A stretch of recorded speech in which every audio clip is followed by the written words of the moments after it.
The emergency beacon signal cut through the static at 0327 hours, transmitting from coordinates that should have been impossible. Lieutenant Commander Marcus Rodriguez nearly dropped his coffee as the distinctive chirp filled SEAL Team 3's tactical Operations Center in Coronado, California. The signal's intelligence specialist's voice was tight with disbelief as he reported. The problem was that Layla Allen had been killed in action 3 weeks ago in Syria.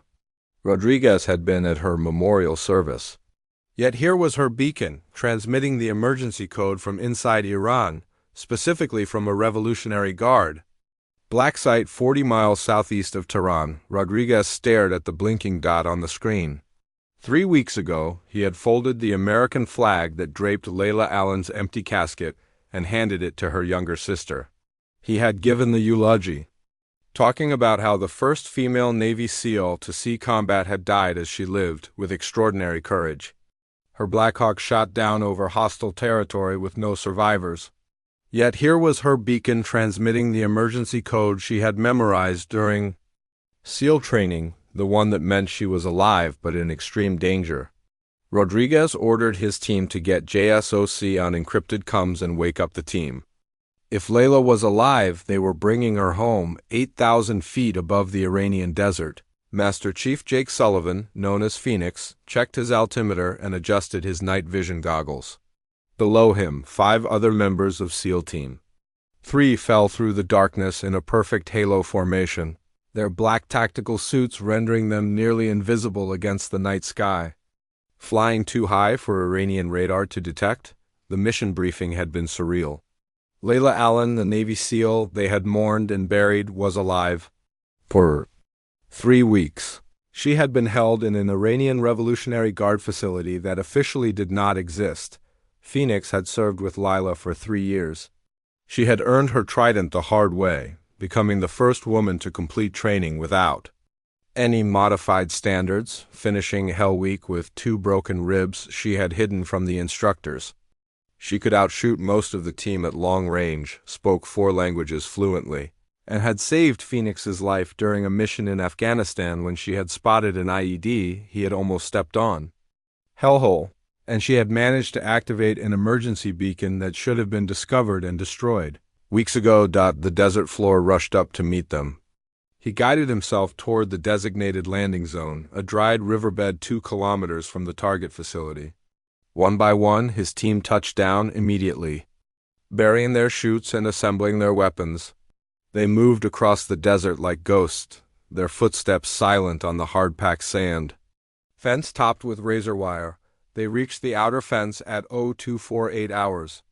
Spectre, the team's demolitions expert, they slipped through, crossing the kill zone between the 2 fences in seconds. That's when everything went wrong. A guard Phoenix had not seen rounded the corner of a storage building and found himself face to face with 6 heavily armed Americans. For a fraction of a second, nobody moved. The guard's hand went for his radio. Joker's suppressed weapon coughed. Once, and the guard crumpled, but his hand had already hit the transmit button. Phoenix hissed the word that every operator dreads: compromise. They were going loud. Alarms began wailing. Floodlights blazed to life, turning night into harsh artificial day. Phoenix ripped off his night vision goggles as guards poured out of buildings. Phoenix ordered Reaper to clear the towers while sprinting toward the main building. They reached the main entrance as a squad of Revolutionary Guards came charging out. The narrow doorway became a fatal funnel as the SEAL's superior training and firepower turned the entrance into a killing field. The explosion shook the building and they plunged into the smoke-filled stairwell beyond. The underground facility was a maze of concrete corridors lit by harsh fluorescent lights.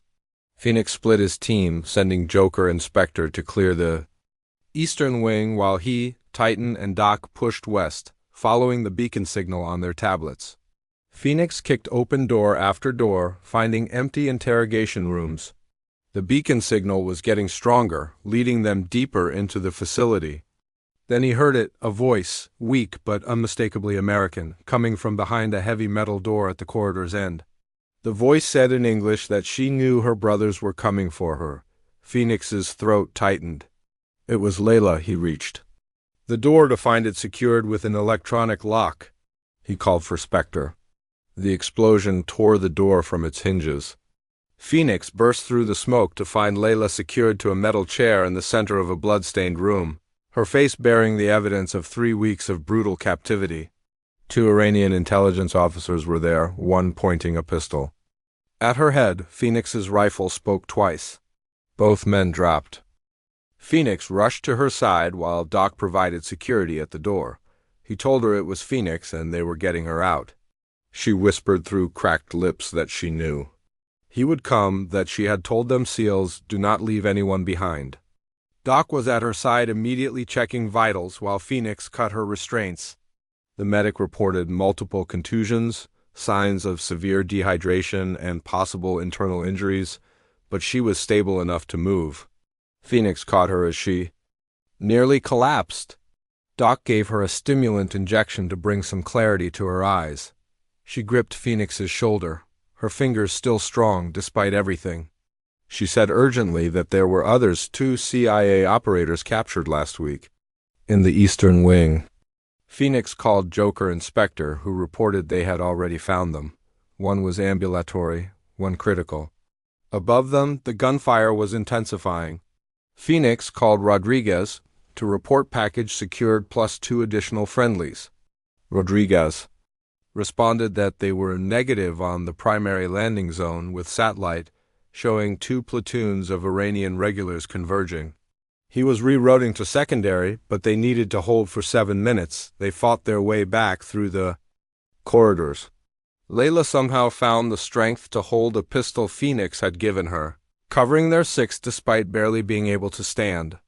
They reached the ground floor to find it transformed into a war zone. Iranian forces had surrounded the building, pouring fire through every window. Phoenix made a quick tactical assessment. They could not stay here. He ordered Spectre to rig the eastern wall.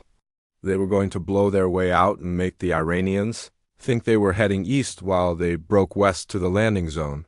Spectre rigged his remaining explosives, while the others lay down suppressing fire. Layla had positioned herself at a window, her pistol barking steadily. Phoenix saw her take down 2 Iranian soldiers trying to flank their position. Even beaten and tortured, she was still a SEAL. The explosion shattered the eastern wall, sending debris flying across the compound. Phoenix immediately threw smoke grenades through the breach while leading the team west. Using the smoke and confusion to mask their movement, they burst from the building into chaos. Phoenix felt rounds snap past his head as he half-carried. Half-dragged Layla toward the extraction point. Behind them, weapons hammered away, keeping Iranian heads down. They reached the designated extraction point as 2 helicopters swept in low and fast, their door gunners already engaging targets. The lead helicopter flared and touched down. Phoenix pushed Layla aboard first, then helped load the 2 CIA operators. The helicopters lifted off in a storm of dust and gunfire as they climbed into the night sky. Phoenix finally allowed himself to breathe. He looked at Layla, who was being treated by Doc. Her eyes met his, and she managed a weak smile, saying, "It took him long enough." Joker replied that they had to finish her memorial service first, adding that it was a beautiful ceremony. Layla laughed, a broken sound that turned into a cough. She asked about her sister.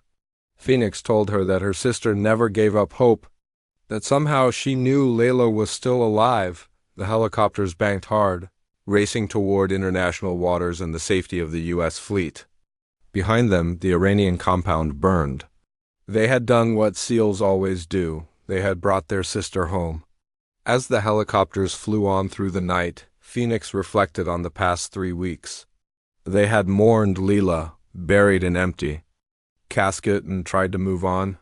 But somewhere deep down, every member of the team had felt that something was wrong.